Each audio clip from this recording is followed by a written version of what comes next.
Hello, everybody. Sorry for the delay. We've had some technical issues with the team. So I'm going to ask you to make sure you are in the right webinar. Since the YouTube link and the link for room 1 and 2 was exchanged. So make sure you are at the right place. We are going to run a webinar on explanations and AI. And I'm going to be your moderator. So thank you very much for being with us today.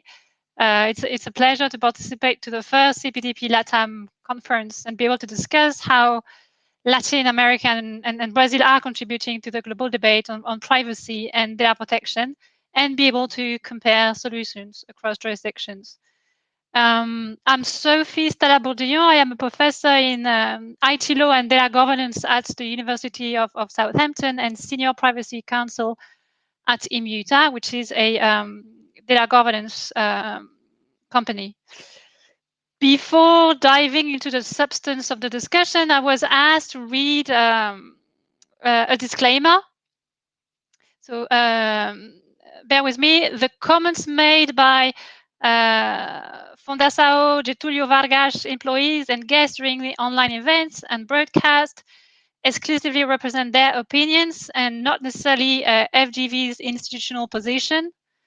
We also reiterate that everyone present here has agreed to participate in this event spontaneously, and with this, authorize the use of their name, voice, and image, in addition to see the property copyright scans related to the exposure for this transmission, which will be made available later on FEG's official channels. To continue with this transmission, we ask that you express yourself verbalizing or signaling your agreement. So I was asked to have you do something on the screen to signal your agreement. And yeah, if you could show your thumbs up, that would be great. And that seems to be the case. So we are good to go. Our panel today will focus on the topic of explanations and artificial intelligence, AI, and explore the potential of explanations, I should say automated explanations to be more precise, from the perspective of compliance, privacy, and data protection compliance, as well as conformity, that is to say conformity assessment, for example, within the meaning of the recent proposal put forward by the European Commission, the famous AI Act. We'll thus adopt a broad definition of explanations, and by explanations, we therefore could mean any kind of personalized textual or visual artifact that will provide a description of the behavior of an AI system based on data, processes, people, and organizations that have influenced the outcome or the decision. So we go beyond the strict legal definition of a decision. And we start from the assumption that there is space for automation. And therefore, the intention is to go beyond the debate about the individual right to explanation and consider automated explanations as a key tool within a compliance conformity toolbox. And we'll try to understand where Brazil stands on these issues and compare the Brazilian position with solutions emerging in the EU and the UK, now that we have to distinguish. In the UK, where the supervisory authority, the ICO, has been developing cutting-edge guidance, as well as in Malta, where the MDIA, the Malta Digital Innovation Authority, who is responsible for promoting all governmental policies that put Malta at the center for excellence for technological innovation, has been working on a technology assurance framework. And so to do so, we will adopt an interdisciplinary approach and try to both express legal compliance business requirements and understand how these requirements could be implemented on the ground by talking directly to our beloved computer scientists. So we will be joined by lawyers and computer scientists to tackle this issue. So I've got a fantastic team with me today. Claudio, de Lucina Noto, who is a professor at the law faculty at Paraíba State University in Brazil. Nico Tsakalakis, who is a research fellow at the University of Southampton, working within the law department. Dong Nguyen, who is a research fellow at King's College London within the Department of Computer Science. Joshua Aylul, who is the chairperson of the Malta Digital Innovation Authority. And Claudia Borg, who is a lecturer in AI at the University of Malta. So without further ado, we'll start the discussion, and I'm going to ask a few questions to Claudio. So the panel and the webinar is meant to be interactive. You will have the option to put questions within the YouTube channel, and this will be sent back to me. After each intervention, I'm going to ask if you have some quick questions for the panelists, and then we'll have a broader discussion at the end, if possible. So, Claudio, could I ask you to give a brief overview of what Brazilian data protection offers in terms of individual rights and safeguards in the context of automated decision making?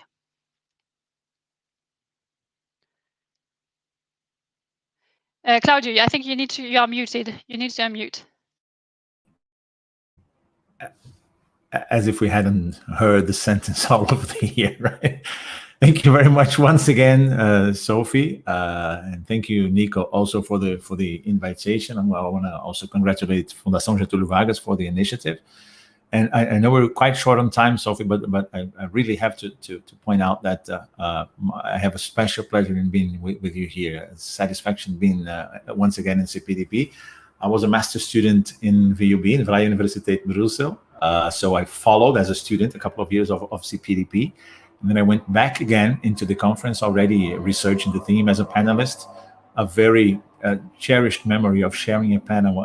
What I probably believe was one of the first panel in algorithmic governance, with by my side no one else than Mr. Giovanni Buttarelli. So it was a very special moment, a very special memory I have with me.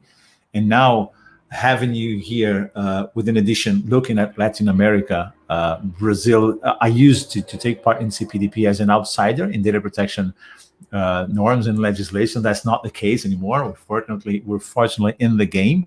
It took us a little bit to join the game in data protection as a systematic approach, as we have now.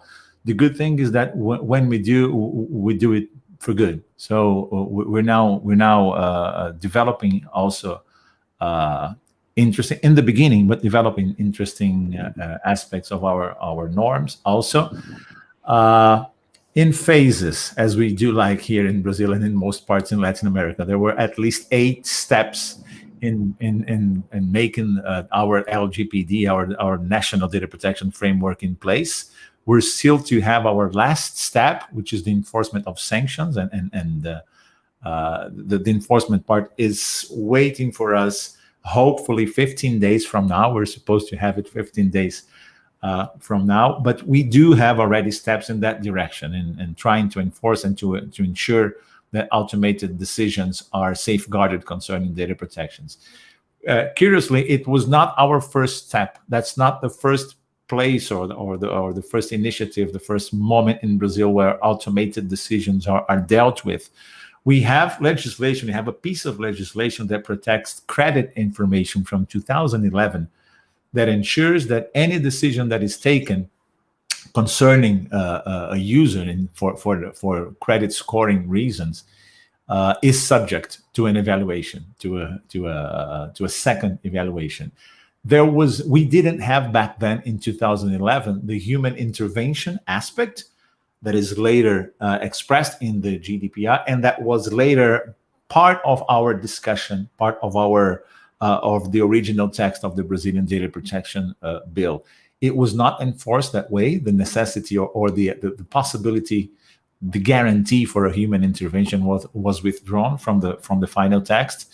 And nowadays, what Brazil has to offer data subjects within the national framework is the ability to request a reassessment of a decision that is taken solely on automated means.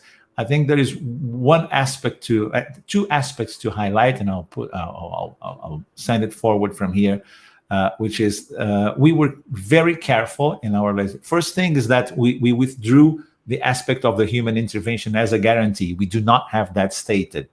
It's not express law in Brazil. It was very controversial. We removed it in the final version. The bill is enforced without the guarantee for a human intervention. We also reassured a lot the fact that industrial secret and trade secret was protected in the same paragraph. So it says a lot about the importance that Brazil gives or was influenced to give to intellectual property issues when we deal with algorithms and code more specifically. And also to at least from what I can understand, Sophie, from the readings that I have, we have in the text that ensures that a Brazilian data subject or data subject to Brazilian national data protection law have as a guarantee, it's a bit wider in the general definition, because we do not demand that what makes you search for this protection is a legal interest. Brazilian data protection law means interests that you have that are somehow touched by automated decision making are subject to this kind of protection. GDPR at first asks for legal interests, and then any other interest, any other, development that is substantially affect. But then we have a qualifier.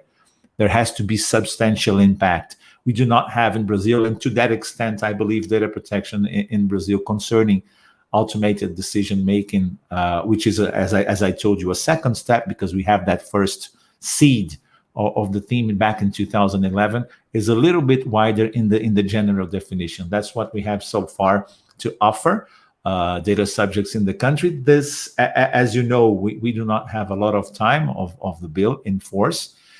We do have a first discussion about auditing algorithms, a decision from Uber that was overturned a couple of weeks ago in the end of May. An audit had been determined in the algorithm of Uber, but not for the purposes of protecting data protection, for the purposes of identifying the nature of the relationship, of the labor relationship. I see that the movement can totally communicate with data protection, but we haven't had the opportunity in a major case, at least to my knowledge in Brazil, to understand how this Article 20 that protects automated decision making for data subjects will behave in practice in Brazil, at least not so far. And so can I ask you just to clarify one point? So when you say we don't have the human in the loop safeguard, that was done on purpose, obviously. Why was the rationale?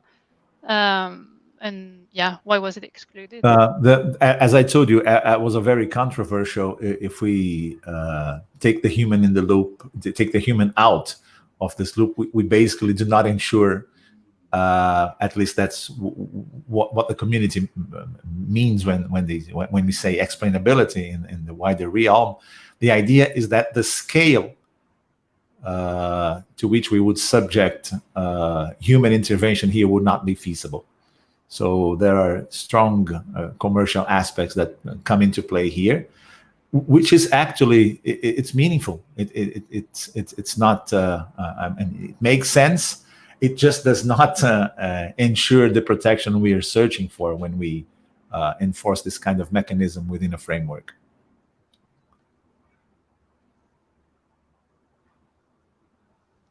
Okay, so if you had to compare both frameworks from that angle, what would you say? That's LGPD is more protective than GDPR, or the other way around?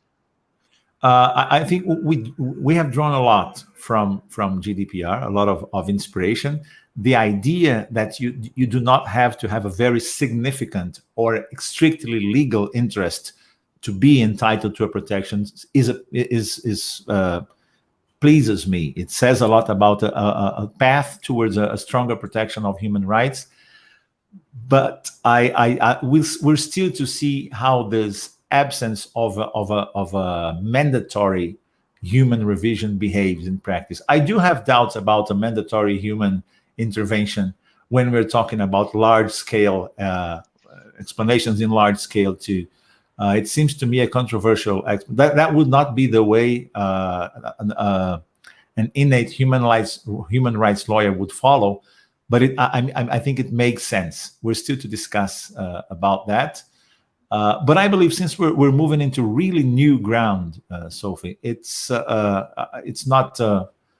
I do not believe we should penalize or criminalize this approach as of now. It will surely cause trouble, but I think we have to see the approach, how it develops from here.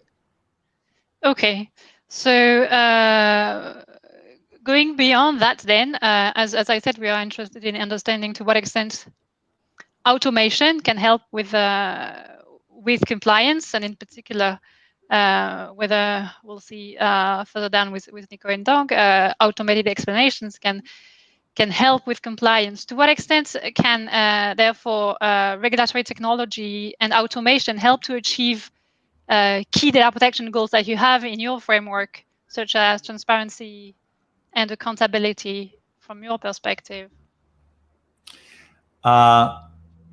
We've been searching for this golden balance explanation will bring. I think we're still searching for the concepts. We do not. I've seen you adopted a broad concept of explainability. The issue is we do not have it as a broad concept. And as we have a panel here, which is very interdisciplinary, I think this is going to be interesting to watch, because when a lawyer, and I'm speaking from both nationalities, I'm also a computer scientist. So I'm a lawyer, but also a computer scientist. We mean different things when we use the verb to explain. So for a lawyer, when we use the verb to explain, it usually means we need motivation for a particular decision, and motivation that is grounded in law. That's not exactly what it means when you say explain in computer science language. I think we still have to build that common dialogue to understand what we can and what we cannot expect from explanation. The first approaches to explainability from a legal perspective were not discussed in an engineering or a software engineering or a computer science department. I think we still have to bring closer those concepts, understand what we mean and what we don't, what we can and what we cannot expect from the explanations. And so from those grounds, more, let's say, well established, I think we can move on to say what precisely, concretely, automation can do to help us achieve transparency and accountability and other things that hopefully come from a good application of data protection law. Okay, but just looking at the practice on the ground, have you seen, are you aware of examples of, I don't know, organizations, businesses using automated means to produce some forms of explanations, or evidence of used to automated evidence to meet compliance goals in the privacy and data protection world? Well, so far, I think the clearer examples that we have are of companies that have declared moratorium on the way they commercialize or they put it in the market, exactly because their explanation methods or the explanation attempts do not meet the standard or the regular or the expected criteria for a global application, at least for the critical users. And I think the proposal, the European Union proposal for regulation of AI comes handy now, because we make a difference. I remember in 2017 in Geneva, under an invitation from a Chinese internet society discussing applications of AI, I made the difference back then. What are we trying to develop? Is it natural language processing? Because if it's natural language processing, probably no one is going to die from an accurate use of that. And there should be little, if any, regulation to that extent. What are we doing? Laws, lethal autonomous weapon system, because I had just come from one of the sessions of the Geneva Convention that I was covering back for Diplo Foundation, then are we talking laws? Because that's a completely different game. So we need the strongest regulation possible. So when the proposal I called it back then critical uses of AI. So when the proposal crystallizes that concept in high risk uses, making a difference between some categories of uses of or applications of automation that do not tend to cause harm, and ones that do are closer, I think it helps a lot. So far, the examples that we have are closer, and the ones that are more vocal, the ones that went into public, are the ones that are more controversial. And the ones that are more controversial are very close to what the standard in the proposal for high-risk AI systems is. So in this case, I'm seeing more systems that do not meet the criteria for explainability and thus are removed or at least declared moratorium upon, than of systems that are successful in explaining what they should. Okay, and then so then going to the IA Act, could we expect something similar in Brazil? So moving from explainability to interpretability?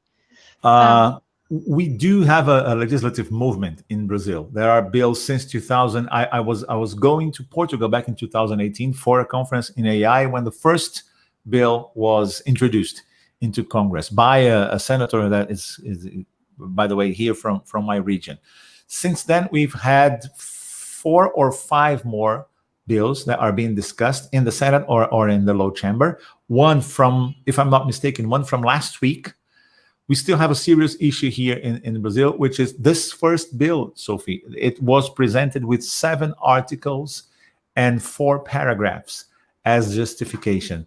I'm a huge fan of the power of synthesis, right? But I do not believe it's possible to synthesize that complexity in 7 articles and 4 paragraphs. I, by the way, have just counted the number of paragraphs. We've moved on to 16 paragraphs, to 16 mechanisms and 8 paragraphs. Great move forward, still not enough. So we do have a movement in Brazil. We had a national strategy whose beginning was very interesting last year because it moved, in the beginning, it moved very like the Marco Civil, which is a movement. It's not only the output is relevant to the world, but the process of making Marco Civil was a landmark in all the world. It reminded us from the way Marco Civil started. In the end, the strategy was a big disappointment for all of us. So the strategy did not move in the direction it should. The bills are still too, in principle, there is something that looks like the New Zealand Charter for AI, binding the public institutions, some principles that pretty much reproduce all the OECD, the UNESCO, and all these frameworks, principles for AI. We do not mention anything about high risk, about this category, which is something for me now seems the most important. We have to recognize what is and what is not dangerous. Artificial intelligence has something different from data protection. For as much as they have a lot in common, it's part of a very intense process of digital transformation that societies are going all the world, and they communicate. There is something very interesting in GDPR or in data protection frameworks throughout the world. We rarely, I do not know of any ex ante prohibition for data processing. Yes, there are processing that laws make so difficult to make that in practice you end up not doing it. But there's nothing in principle that prevents people from processing data. It's a different game with AI. The European proposal has prohibited uses. It means we are more comfortable, probably because of more familiarity with data protection than we are with AI. I think there is naturally a more caution when we approach AI, but we have to make that difference a little bit more clear, work a little bit more. Is it dangerous enough? Does the cost of preventing this kind of innovation outweigh the possible benefits? These are ex ante analysis that lack absolutely in the Brazilian initiative so far. Okay, and you would be in favor of a horizontal framework? For horizontal framework in the same way as the AI Act is constructed? I believe a framework that should take into consideration these distinctions concerning harm. I think that's our yardstick. Okay. That's our criteria for now. Okay, thank you so much, Claudio. Thank you for this overview. Switching and going to Nico.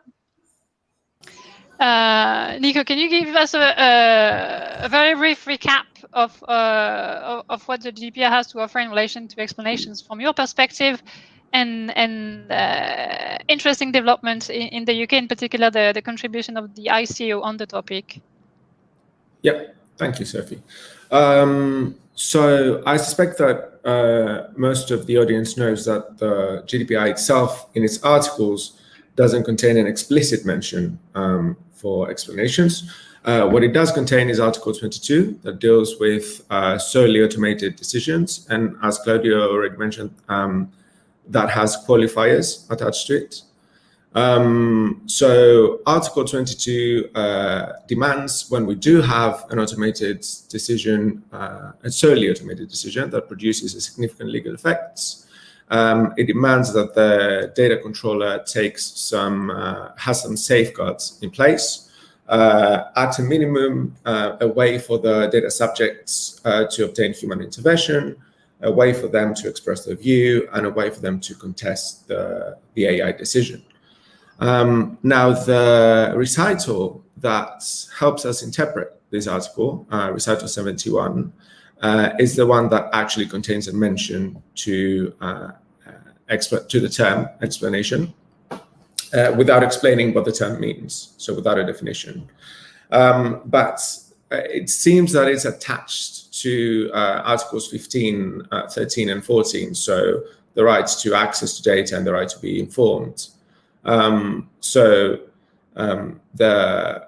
GDPR seems to imply that in order for the data subjects to be able to act on the rights for human intervention, to express their view and to contest the decision, they will first have to understand what the decision means. And for that reason, they're going to need meaningful information. And as part of that meaningful information, they need an explanation as to why the decision was taken. Now, of course, you could argue that the GDPR contains implicit notes to explanations. For example, in order to assess the fairness or the transparency or the accountability of a processing, in this case of an automated decision, it would be hard to do without explaining how that processing worked and how that decision was made. Now, as for the ICO, I think, so the ICO recently published, well, last year, they published guidance on precisely on explaining automated decisions. And I think the innovative thing in it is that they expand on what we mean by an explanation and what we use an explanation for beyond Article 22. So first of all, they expand the scope beyond just the data subjects. They also cater for explanations that are addressed to auditors of a data controller, supervisors of a data controller, the staff even, the employees that work in the data controller. They also make a distinction between what we would traditionally regard as an explanation. So explanations that refer to the outcome, that try to explain the reasoning behind a decision, and what they term as process-based explanations. So in the literature, you can find that as reviewability of a system or justifiability of a system. But in essence, they are statements that refer to the processes of the decision-making rather than the outcome of the decision-making. They also expand explanations in terms of the time. They don't only consider explanations for after a decision has been made, but also explanations about the before stage. So, for example, the training data of the model, or the processing that happens before even reaching the automated model. So I think in summary, they give us a breadth to work with, different kind of explanations that expand beyond just the outcome of a solely automated decision. So it seems that there is space for automating some of these explanations. And so why automating explanation is actually beneficial if ultimately the intention is to make sure that a human remains in the loop? So in some ways, I think that goes back to Claudio's point about the role of humans in this chain of processing. Yes, the GDPR needs a human in the loop, but we need to qualify that. So the intervention of the human has to be meaningful. So human control has to be meaningful. And if you take the interpretation of Article 29 Working Party on this, in order to have meaningful oversight, a human would have to, well, first of all, have competence to understand it, but also they have to consider all the relevant data, so all the inputs and output data of processing. So if you then think of how much data goes into an automated decision pipeline and the kind of processing that happens, for example, in neural networks or deep learning, it's not necessary that humans will always have the capacity to monitor all of it in order to have a meaningful oversight. So in these cases, having automated systems that can assist the humans, that can flag up certain elements of the processing and can assist them in classifying and categorizing the different aspects of the processing could help. Sorry, you were going to say something. No, perfect. So you've been working on automating explanations within the context of a research project called PLEAD. Could you tell us a bit more about what you've been doing within that research project, the methodology that you've been following, and the good and bad things about the approach? So the main findings and the limits. Yeah. So PLEAD starts from a very wide definition of explanation. So the definition you gave at the beginning works very well for us because we treat explanations not only as statements about the outcome, but also about the process. So the aspiration of PLEAD is to be able to construct computable automated explanations that can, for one part, explain the why a decision was made to a data subject, but in a very different respect, they can help data controllers with automating the compliance strategy. So they can help demonstrate the accountability of the data controller. So the way we approach this is we begin through a kind of pragmatic approach by starting from selected use cases. And that's so that we can safely define the domain so that the explanations we construct are sector specific.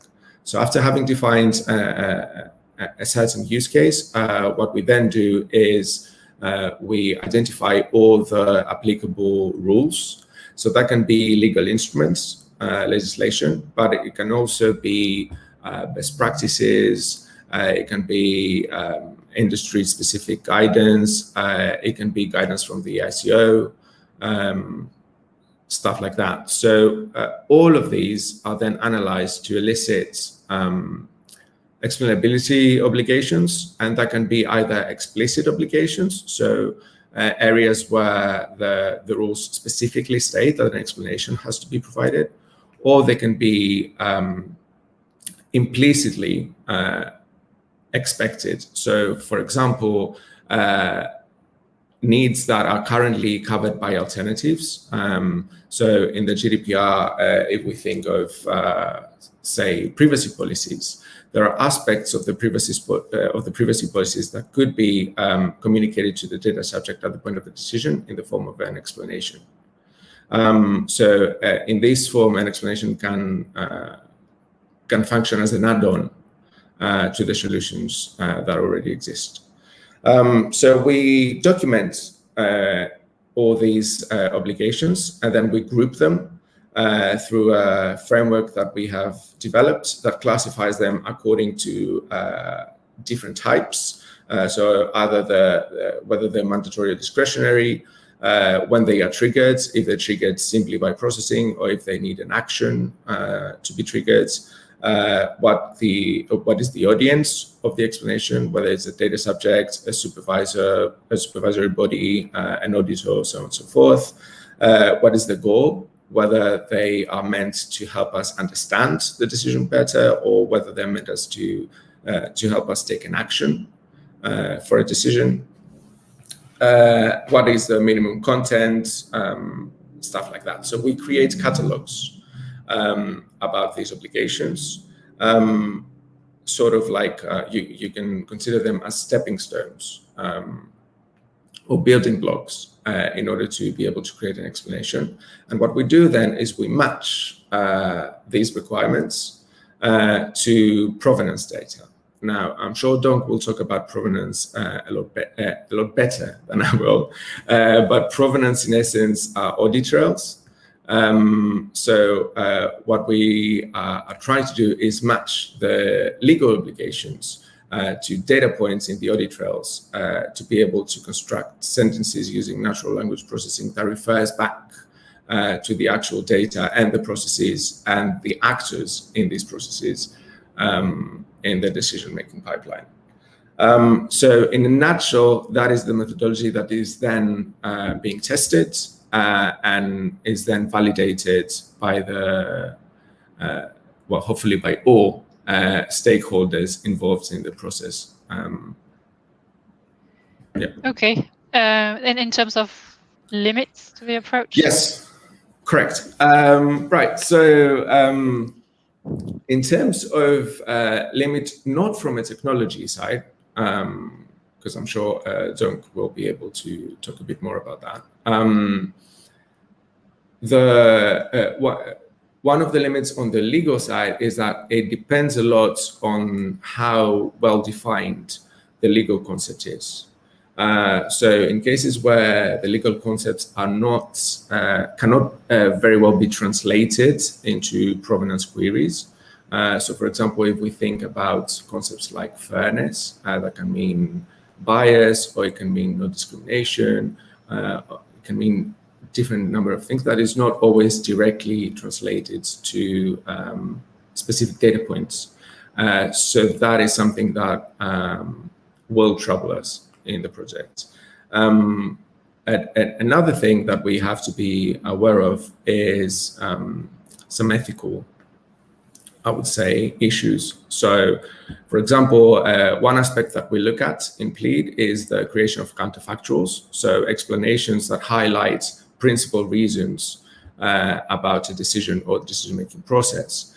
And of course, counterfactuals come with a bag of considerations, mainly how you select what you're going to focus on, whether the reasons that you decide are important, are they actually going to be helpful for the recipient of the explanation? So to give an example, one of the counterfactuals we are testing is about credit scoring.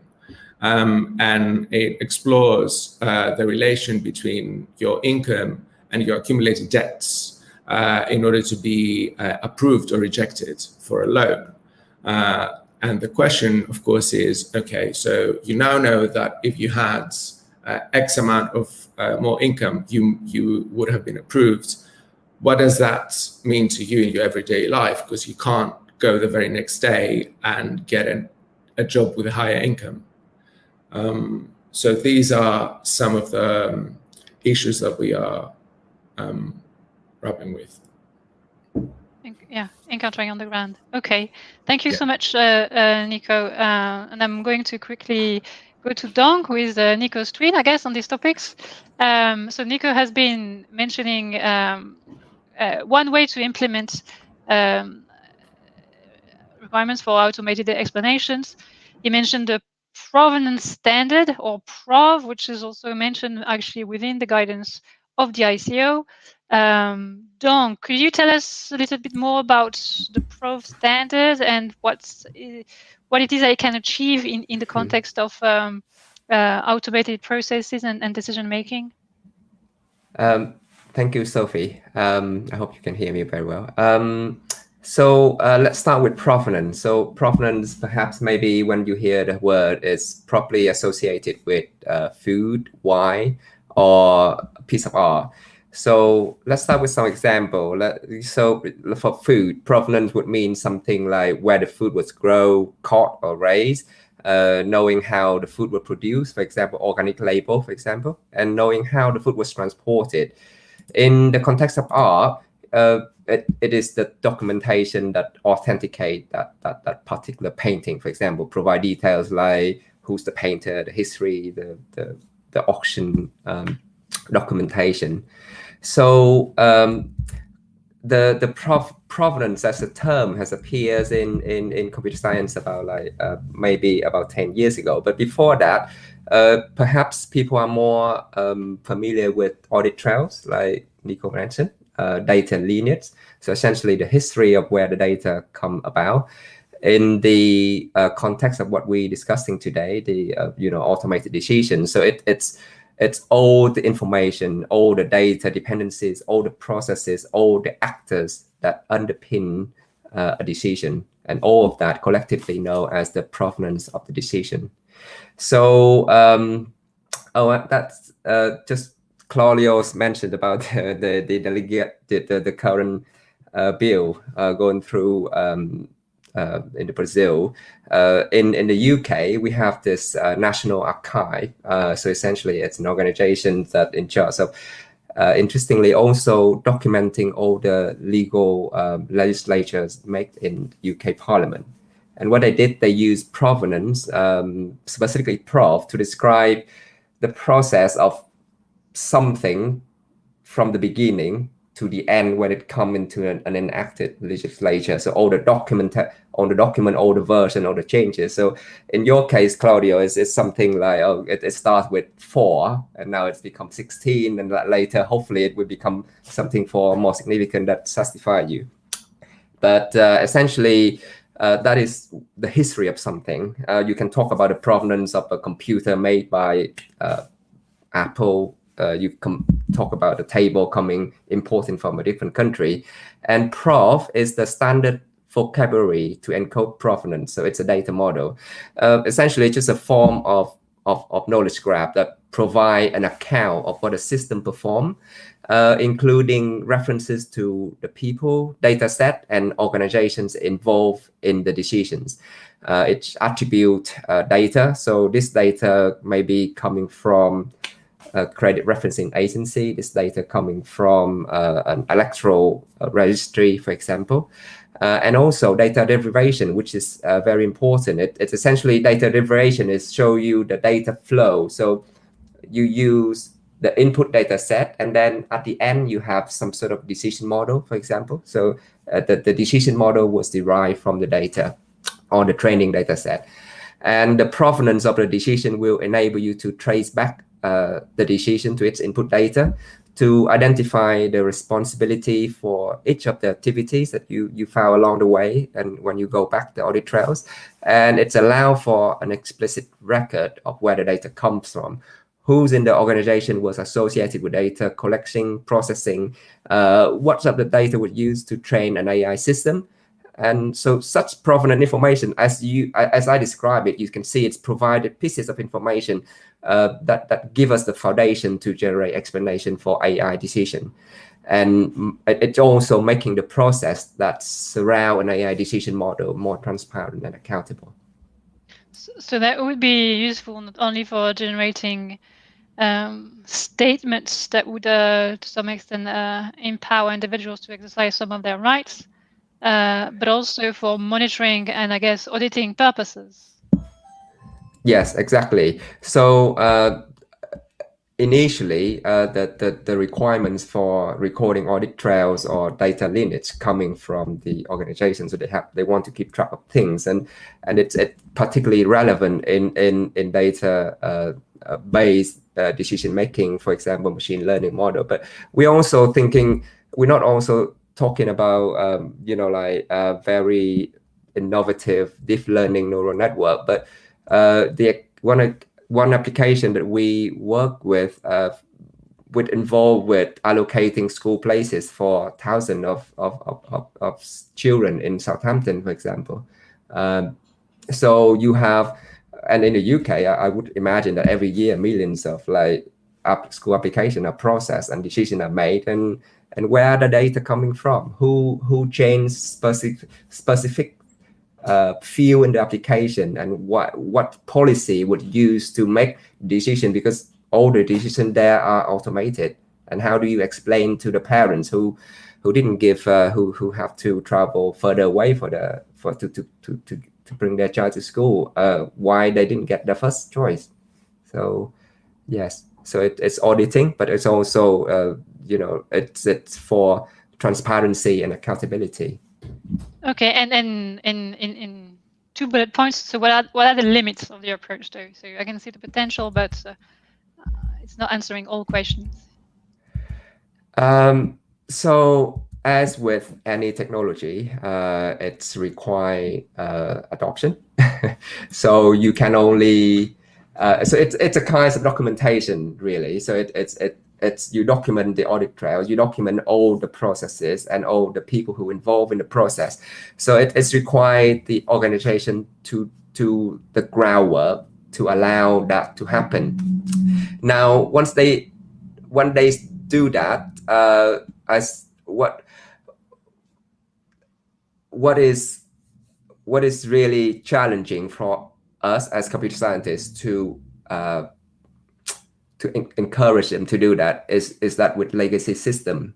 So you already have a system running. You already have, I don't know, like Uber making decisions on how they allocate drives, and how do you go about and go back into the process and make sure that all the points in the decision making process is keeping track of. So that's a challenge. Some of the things that we for example, Nico mentioned about the meaningfulness of the human involvement. So the documentation record that maybe a human look at the data, a human maybe say approve a mortgage, but whether the human really look into all the aspects and really make the decision, so whether the involvement is meaningful or not, it cannot be solved by documentation. And there is also concerns about privacy, and sorry, not really privacy, but about protections of IP. So when you use this documentation, the audit trail, to explain the decision, whether you review about the process behind that the organization they don't want to share with the world. So those are some of the things that they're not insurmountable, but they are challenges that need to be addressed in order to make this technology a bit widely adopted by organizations. Okay, in particular, if the explanations leave the organization. Thank you, Dong. Moving to Josh, and going on and speak a bit more about this monitoring and auditing frameworks that are going to emerge in different places. Could you give us a brief overview of the technology assurance framework that is developed under the umbrella of the Malta Digital Innovation Authority that you chair? Definitely. So when we think about various technology laws and whatever it is that we want to ensure that our technology is abiding by, we start with the preface that this is actually code, and we know that code fails. So let's first investigate how can we make sure that the technology that we're using is fit for purpose and that it's actually doing what it should be doing. And this also happened at a time when we were looking into legislating the blockchain space, and blockchain provides a code that can't be fixed. So it's very important to deploy code that is correct early on. So we came up with this idea of creating this technology assurance framework, and we started using it in sectors that already have regulation in play and already have regulation in play for the application of technology. And we work with other authorities and legislators to help them update their various sectorial laws. But at the end of the day, what we're starting with is saying, okay, given these particular sectorial laws, how can we make sure that the technology is fit for purpose? So we set about creating this assurance framework. And the idea is that wherever you're using technology, if it's mandated by laws or if it's mandated by another authority, you have to undergo a systems audit. Now, the point of a systems audit at the end of the day is to make sure that the system is doing what it says on the box, that it's actually doing what it should be doing, and that it's not undertaking any undesirable or unwanted functionality. Now, one issue when you consider applying technology audits is that you end up getting all types of different levels of quality of audits, and you end up with auditors who may provide cheap audits to get more clients. And it's very important to ensure within a particular jurisdiction that the quality of audits are high. So this is where the MDIA really comes in. The MDIA vets the various system auditors and scrutinizes them to make sure that they have the right resources in-house to be able to undertake quality audits. And not only that, we scrutinize the system, the subject matter experts, and these are the individuals who will actually be undertaking expert input into the audit. So does the particular code is the particular code functioning correctly? Is the AI algorithm, has it undergone sufficient testing or sufficient data training? So this is the idea here, that we use external system auditors who we approve. We are watching the watchers to assure the levels of quality, and we make sure that they have the right expertise. So also within the framework, we have appointed a technology administrator. And this is someone, when something goes wrong, they need to make sure that they can intervene. So they're a first point of contact when something doesn't function correctly. Specifically for the AI, because we come up with different guidelines, auditing guidelines for different technology and also different sectors. And specifically for AI, we propose the use of a technology harness. And this is a framework that you need to wrap around your engine, whatever that engine may be, and you need to put in certain checks to make sure that your engine is operating within those bounds. Okay, thank you, Josh. So the idea is to rely on external auditors, not so much to develop a self-certification framework. Exactly. Yeah, exactly. And you are helping with defining conformity assessment goals.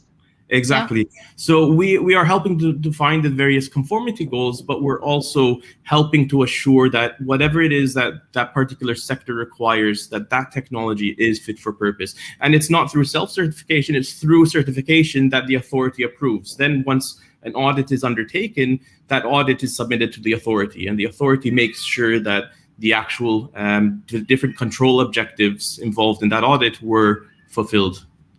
Okay, so there is also a review by yes. the authority, That's right. which is good to hear. And so the question that I have therefore is whether automated solutions, I guess, could be used during this auditing task and effort. If you are welcoming that as an authority, and if you are leading, I guess, the thinking on that as well. That's right. So actually, when we think about software testing, in software, we often use unit tests that are automated to undertake certain checks, and they produce a result. So to a certain extent, you could say that our auditors, our subject matter experts, are using some form of automation to get out some form for some levels of assurances. But when it comes to really the more complex automated compliance solutions, so the answer would be not yet. However, it's at the discretion of the system auditor to ultimately sign off that that system is fit for purpose and implementing those control objectives. So if a particular system auditor finds an automated compliance check, whatever system he wants to use. If he builds the assurance, his assurance is in that system, he may decide to sign off that there's a positive opinion that the technology is sound. And that report would then come to the authority, and the authority would need to build its levels of assurances that indeed that compliance engine is doing what it should be doing. So the framework allows for it to happen. It hasn't happened yet, but we hope to see automated tools used in the future. Okay. Which makes sense. I mean, the technology needs to be trustworthy, even if it's a technology that is used for auditing purposes. How does the framework relates with what we would have under the AI Act, which put in place a conformity assessment process and mix together some, especially for high-risk AI, self-certification, but also external conformity assessment checks? Yeah. So when we started, we put into place an onerous assurance framework. It's not intended for startups, for small operations. It's intended for the high-risk operations and the mandated certification. And that's where we started, because we felt we needed to assure that we're building a reputation for the MDIA, for the brand, and we can't allow for anything falling under our brand that doesn't have such a strict oversight.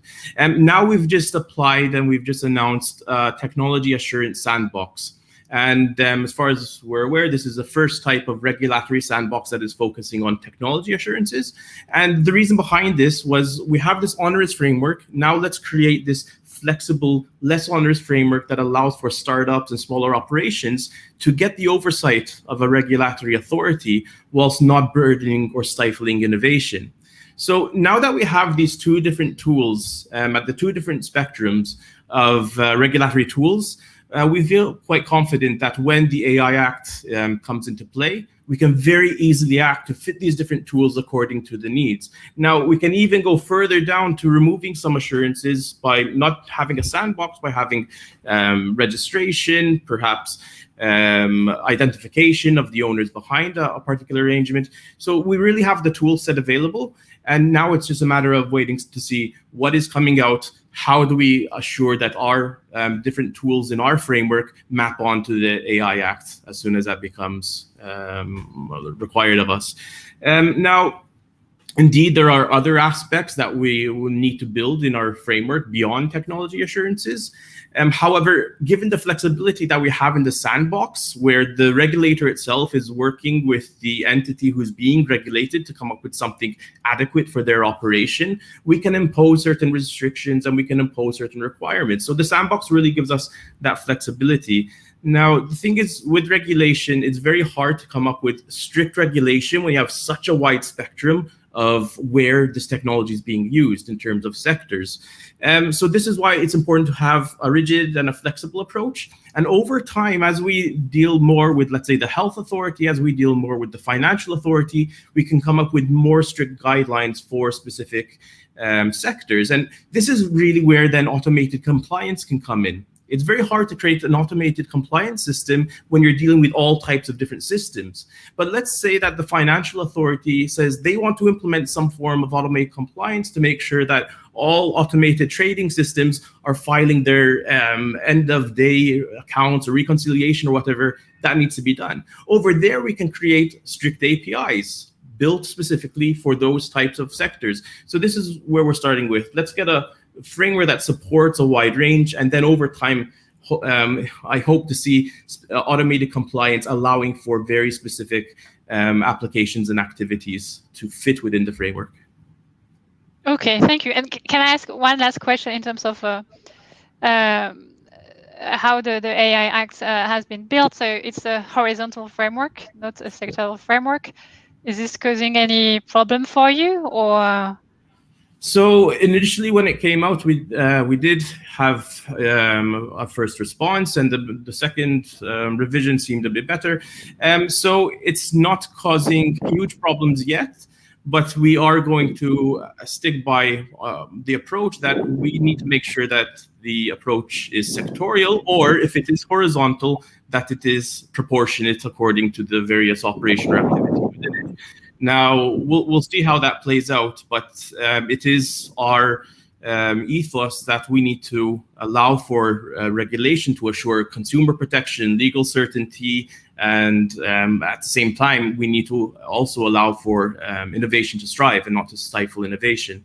So we will be sticking by those principles. Okay, thank you so much, Josh. That was very informative. I'm sure there will be questions between the different panelists, but Claudia, your turn. I mean, you've been listening to what other members of the panel have been saying. What Dung has been explaining about one solution that could be used, which should be based on the Pro standard. Could you, I guess, enlarge the debate and give us a brief overview of your work in the field of AI and explainability, and explain how technology can be leveraged to inject more transparency into automated processing and facilitate auditing, for example? Yes, for sure. So my work, my research area is basically natural language processing, where we look at building language models that can extract information from text or from speech. And when it comes to this particular area in terms of auditing, the main interest here is to actually assist people who are carrying out the audits to be able to sift through larger quantities of text and hopefully be able to either highlight specific documents that contain important information, let's say either, or, extract, because this would be unstructured data. So extract information from this unstructured data and provide some structure to it so that it is easily retrievable.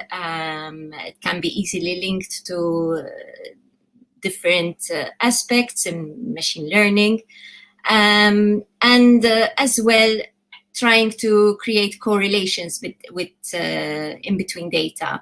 So correlating why certain decisions are made, on the basis of what. When it comes to explainability, our interest is actually to really understand why these models, which usually tend to be quite large, make the decisions that they make, the classifications that they make.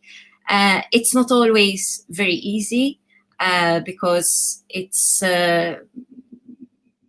due to the amount of data that is generally processed when it comes to natural language processing.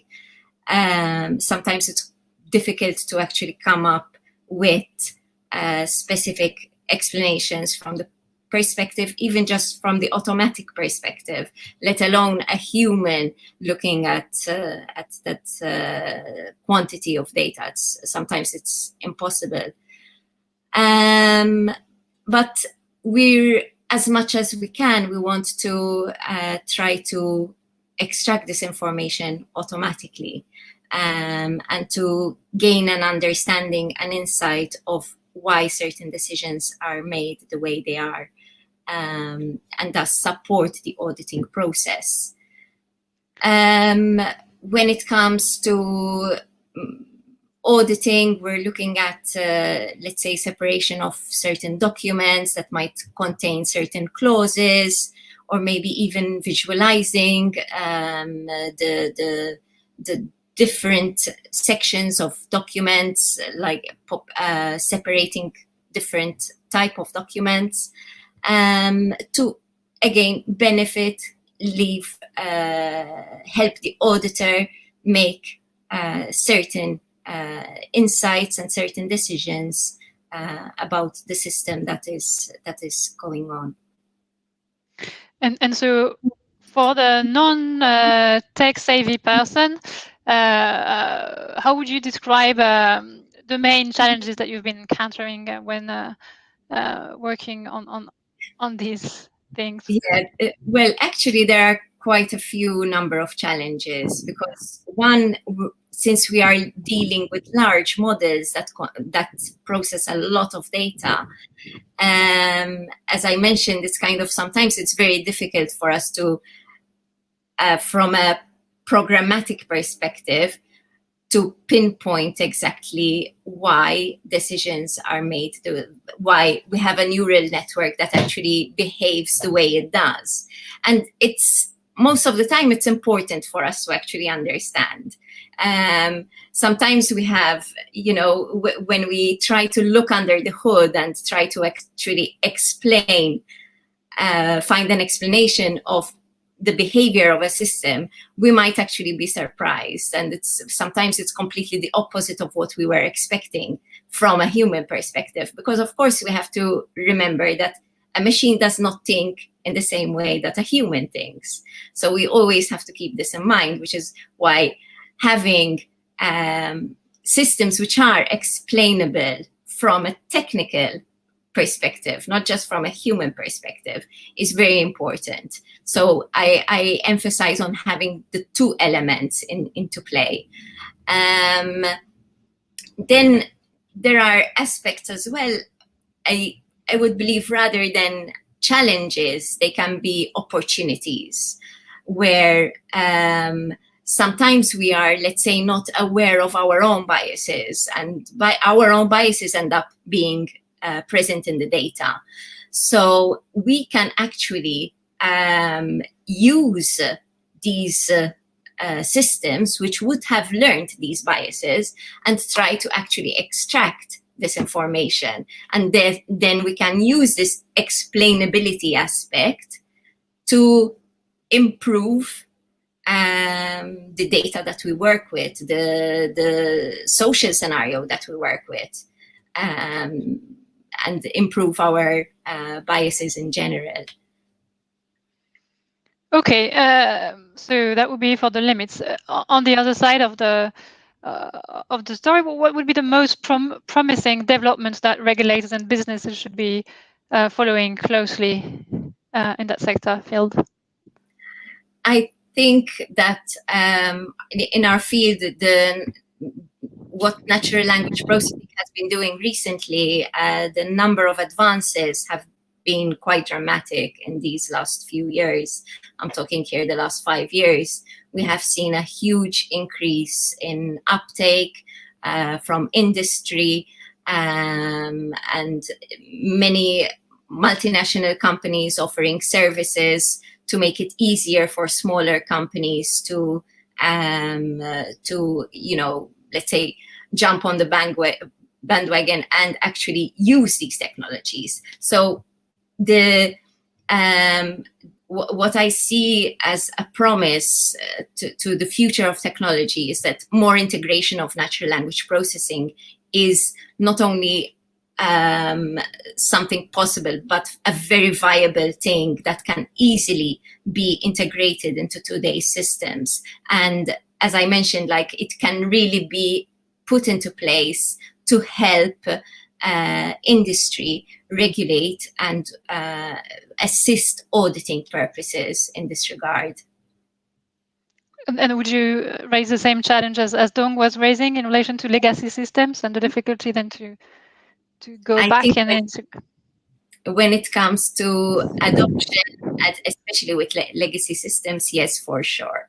But when it comes to adoption, I think one of the maybe most potential things that we can do is, rather than see regularity and compliance things as a burden, as something that we have to do in order to satisfy laws and so on, if we could just change our mindset and say, let's actually understand our systems, let's actually be proactive in looking for explanations, that can be something that can shift a lot how our systems work, how these systems serve humans on a social level. And I think that is something that would be of great benefit to anyone, really. Okay, so there is an opportunity. There is an opportunity to follow good and best practice, and this is not necessarily driven by legal and compliance requirements, as you're saying. Thank you so much, Claudia. So we are late. I wanted to ask before we finish whether we, among the members of the panelists, whether they would have questions for other members of the panel, and then I'll try to pick a few questions from the floor. So I have a question, well, a clarification, I guess, to Claudio, because he started explaining the Brazilian data protection law. And if I understood correctly, there is a right to review a decision, but no guarantee that a human will be involved. In which case, I wonder, so what is the alternative? Is it going to be reviewed by the same system that took the original decision? That is a good question for which I do not have yet a good answer, Nico. The idea that inspired the conversation during the discussion of the bill was that making it mandatory for human review would make us lose the scale that the automation would insert in the real. That makes sense. It doesn't solve our problems of having, for example, huge impact in human rights caused in an automated way and not being able to resort to a human explanation. It does. We are yet to see how this plays.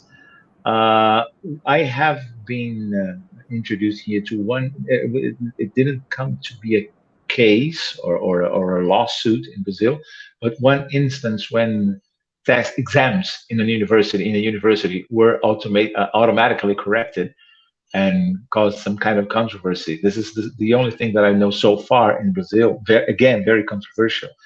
But from the application of the principles and the data subjects rights so far in Brazil, as you might know, we're in 8 or 9 months living the law. So we're really much more at this point in trying to understand data flows, in trying to understand security measures, in trying to understand how data governance programs are going to be put in place. We have an enormous challenge of a public sector, Nico, that has never touched this issue except for 1 or 2 sectors, the financial sector, maybe the health sector were somehow exposed to it, but never to the extent and to the depth that we're seeing right now. In a way that automation does call our attention. It's frequently an object of our debates here.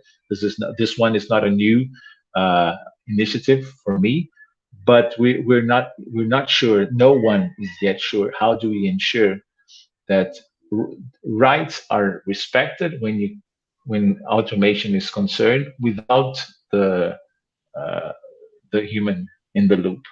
And on a very quick side note, Sophie, if you allow me, Claudia has touched one of the most important issues that I have been also following here. The mindset is very important right now. If we face these issues as an opposition, as an adversary, we're moving in the wrong way. We're in the middle of the deepest process of digital transformation society has ever been. And we stepped down the accelerator of this movement 16 months ago. It's not coming back. So we're only going to deepen this movement. We must look at these issues with an eye on an opportunity. We have to solve these issues, establish grounds for common understanding. Is it a burden? And I'm dealing with that right now in Brazil because I'm also talking to various organizations in Brazil. It is. We cannot hide that. That would not be honest. That would not be loyal. There is a burden, but it is a burden that is part of a process of digital transformation. We are in transition. We're not just adapting or just changing things. We're in the process of transition.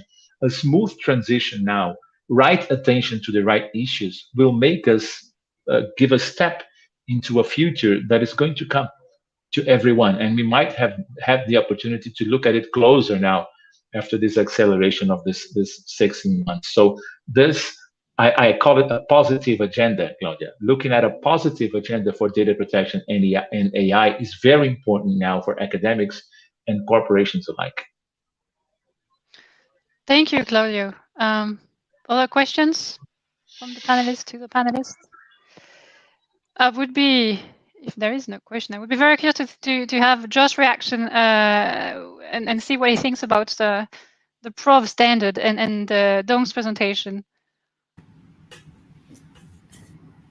So can you just repeat the question? To have your reaction to Dong's presentation. Yep. So, I mean, when it comes to any sort of compliance, whether it's GDPR, whether it's AI, I think we have to, so I'm in agreement with a lot of what Dong said, but I think we have to go back to basic principles. We have to understand why are we actually doing this? Because I think we're ending up with a lot of legislators legislating because they're scared of the technology rather than understanding why are we legislating this. And so that's the only point that I would really like to highlight. And it's great that Dong is a computer scientist, and I know that Claudio has a background as well. It's important to get computer scientists and lawyers around the same table. And because I've noticed too much that when we're not having both sides of the faction at that table, we're ending up coming up with laws that are not fit for the technology. So I would say we need to make sure that this becomes a multidisciplinary discussion and not just legislation. Okay, thank you. Thank you for that note, which I think is also very important. We've got a question from the floor addressed to Dong, actually.